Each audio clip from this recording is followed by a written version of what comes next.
Now, this is Oxegen 2011, and I'm joined by Amanda and Francesco from Gitano, and Amanda Brunker, of course. It was Gitano featuring Amanda Brunker today. In the house. Now, We're in the house. I wouldn't agree with that. A rare interview. This is an exclusive. You won't find this anywhere in the world, so don't bother trying. But before we get into it, I saw your performance, and there was a lot of talk about it. You came on, and before I talk about it, tell me how it was for you. Well, it was obviously nerve-wracking beforehand because we kind of got caught up in this media storm of kind of like people going, this is a disgrace, Amanda Brunker playing Oxegen, how dare she? She's stealing the stage from, a worthy band. Just for the record, Gitano played here in 2009, so they've already played Oxegen, so they deserve to be here. I was just complimenting, hopefully, their music, and you know what, I really, really enjoyed it. I'm only just annoyed at myself that I let the begrudgers get to me because we kept the set really, really short, and once I got up there and I realised that people weren't throwing bricks at me, I would have loved to stay there a lot longer. Because I saw a lot of the the negative stuff that was coming on about you, and you can understand that yourself. You can understand why that would be. Well, I can understand. And were you worried about the gig then, in terms of that maybe people will start throwing things at you? Of course. But having all those negative thoughts when you haven't even heard anything, or never heard her voice, never heard the music. I mean, I thought that was a bit out of order a bit. But you see, I'm used to getting abuse down through the years. I've always had kind of people who kind of slag me off, but I was kind of like going, I don't mind. I can understand kind of bands slagging me off and kind of going, how dare she take the slot? But I kind of gets annoying and tedious when it's kind of like people hating for hating's sake. So, but I was, you know what? So you must have been terrified. I was terrified this morning. I really, really was so ill to the pit of my stomach, and I was kind of like, I haven't been this terrified since I've had children. And even then, I think I was able to deal with that a little bit easier.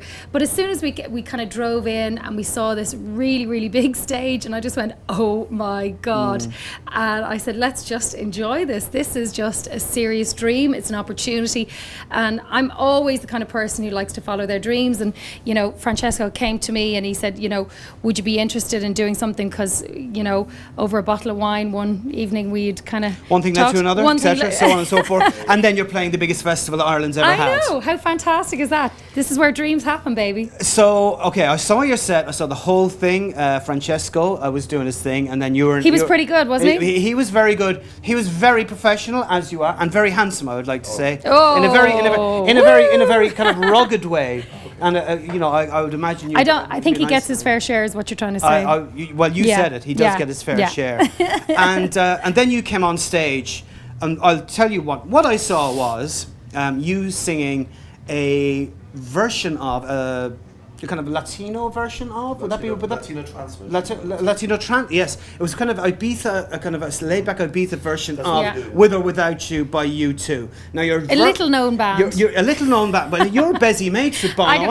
I did. Is that how you got the gig? Did Bono get you the gig? Tell the truth. No, he does know that I was playing today, and he obviously wished me well, but I didn't tell him I was doing one of his tracks. I was afraid to say it to him. You do it with a few squids anyway. Oh yeah, bless him. But no, he was like, "Oh, don't worry about it. You're going to be great. It'll be all fine." And Gavin Friday, who obviously gets U2 up on the stage on every tour, he's been like my musical father. He's been like going, "Okay, you need to know your lines. You need to know what you're doing.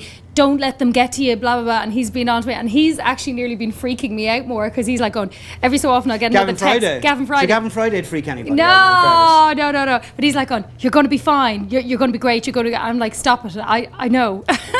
I hope. Okay, you're freaking me out now. But it was, I just loved it. It's a shame that we didn't do the whole hour, because we had allocated like 40-50 minutes. And what happened then? Why didn't that happen? Because I was terrified. Fairness, Amanda, you sang a bit of With or Without You. You didn't sing the whole thing or anything. No, but it's a dance track. I know it was laid back, and the next thing you did then for the song afterwards was a bit of shimmying, which I enjoyed. And I was there was an anecdote. I've years of practice of shimmying. I know you've shimmied a lot, but there was a gentleman I was talking to anecdotally, and they were expecting to be quite frank, Yeah. more scantily claddedness on stage. You know, they're a little bit disappointed. Do you know what I Were was? you there as an artist then, or was the scantily Oh cladding yes, not I going need to to. happen? I need to be taken Yeah. very seriously. You want to be taken seriously? No, it was too bloody cold to be any less scantily clad. It was the sun was on the wrong side of the stage, but no, I think I felt comfortable, and I just needed to be in.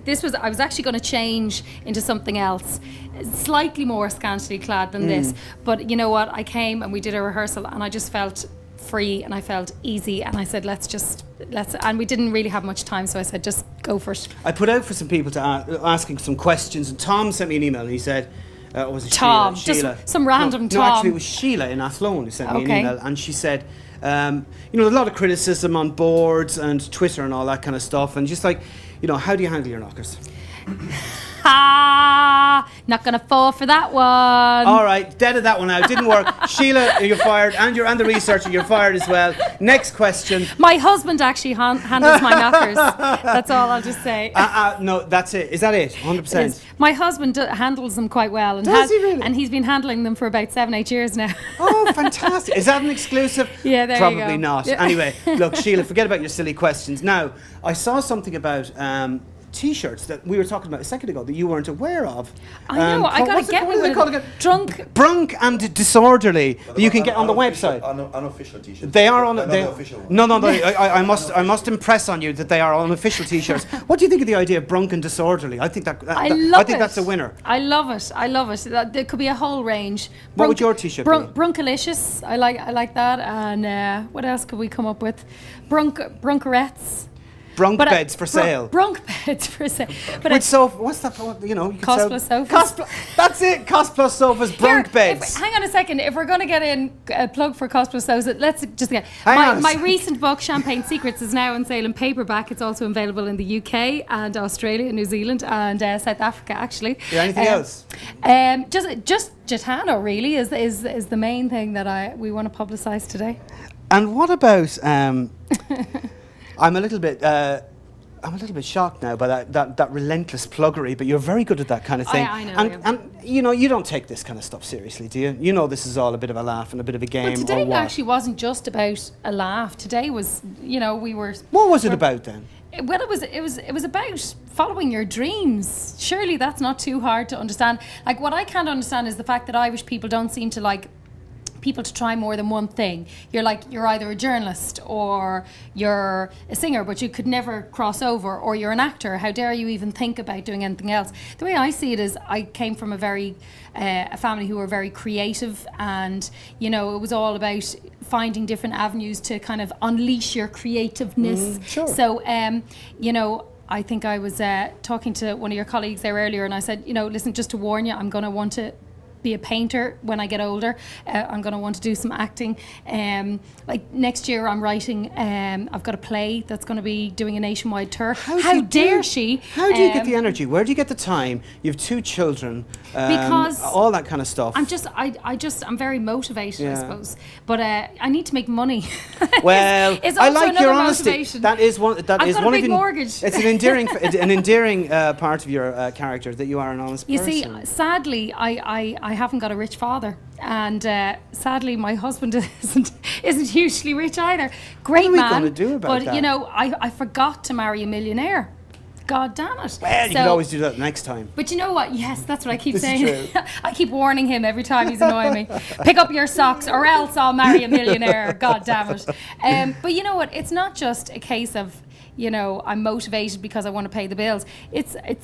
I love my life most of the time. This week was very stressful, but what a payback. Are there ever any kind of dark moments? Because you're out there all the time, and it is about keeping your profile up, because that's how you make your living. Do you ever think, God, this is just... I just don't want to do this anymore. I actually pull back from. I don't do things like red carpets. I don't go to premieres. I don't go to the opening of an envelope. Anytime you see me in a magazine, it's only because it's an interview. You won't see me there kind of like going, how you doing? I'm at there's Harry the Potter, lipstick, blah, blah, blah. whatever. I don't do that. And my husband and myself don't put ourselves out there as like a celebrity couple. He very rarely comes to anything with me, and I kind of go and it'll be work orientated. So I don't actually, I'm not all just, when I'm publicising something, I'm publicising work. I don't just publicise myself, because let's be honest, I OD on myself. I'm kind of like, I'm sick of me. Do you ever get over yourself and say, I need to get away from me? You see, I don't wear makeup. I wear black tracksuits every day, unless I'm actually working or doing something in front of camera or whatever. I wear tracksuits. I cycle around town. I don't live a very kind of, fabulous lifestyle. But today, when I'm here with your day Francesca, in the sun. This is our day, and it is hot in here. What did I expect? Well, honestly, what I expect, I'll be honest, I expected you to sing a lot more. Yeah, but I was more. terrified. I wanted to get in and out of there, and just kind of, because we were. That's the truth, Francesca. Yeah.